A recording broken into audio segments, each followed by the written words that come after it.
नमस्कार प्रेक्षकांनो, आजचा लग्नानंतर होईलच प्रेम मालिकेचा भाग खरंच जबरदस्त ठरलेला आहे. जरी काही गोष्टी थोड्या उलटसुलट दाखवल्या असल्या तरी शेवटी प्रेक्षकांना जे पाहायचं होतं ते आज घडलेलं दिसतंय. बोक्याचा गोंधळ जरी झाला असला तरीही अखेरीस काव्याला तिचा खरा ओरिजिनल बोका मिळालेला आपण पाहतोय. आजच्या भागात रम्याचा खरा चेहरा पुन्हा एकदा समोर येतो. ती चोरून काव्याच्या खोलीत जाते आणि तिचा बोका उचलून नेण्याचा प्रयत्न करते. आशा तिला पाहते, संशय घेते, पण रम्या अतिशय चालाखीने तिला तेथून हाकलून देते. दुसरीकडे जीवा मात्र पूर्णपणे खचलेला दिसतो.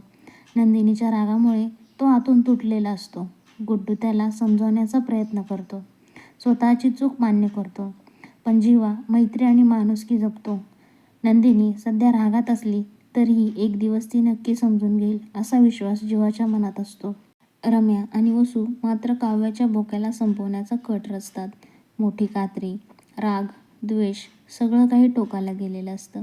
पण योग्य वेळी पार्थ तेथे पोहोचतो.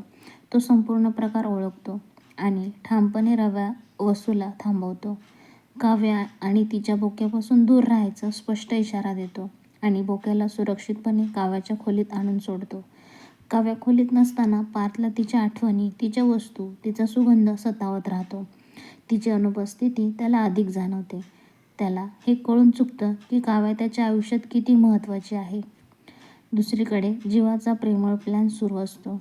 शब्दांमधून, संकेतांमधून आणि कविता आणि इशाऱ्यांमधून तो नंदिनीपर्यंत पोहोचण्याचा प्रयत्न करतो. शारदाची साथ त्याला मिळते. नंदिनीच्या चेहऱ्यावर हसू उमटतं. जरी ती वरवर कठोर भासत असली तरीही ती जीवावर प्रेम करतच असते हे तिला जाणवतं.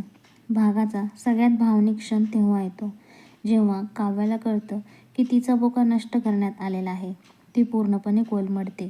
रम्या वसूचा खरा चेहरा सर्वांसमोर उघड होतो. काव्या रडते, हतबल होते आणि त्या क्षणी पार्थ तिच्यासाठी आधार बनतो.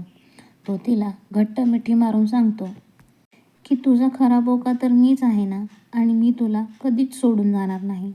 हा संवादच आजच्या भागाचा आत्मा ठरतो.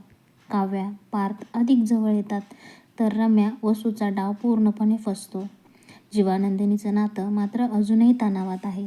तर आजचा भाग भावनांचा, कट कारस्थानांचा आणि प्रेमाच्या खऱ्या अर्थाचा होता.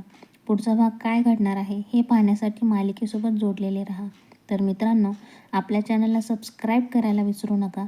चॅनलला लाईक करा, शेअर करा आणि तुमचं जे काही मत असेल ते कमेंटमध्ये नक्की कळवा. धन्यवाद मित्रांनो.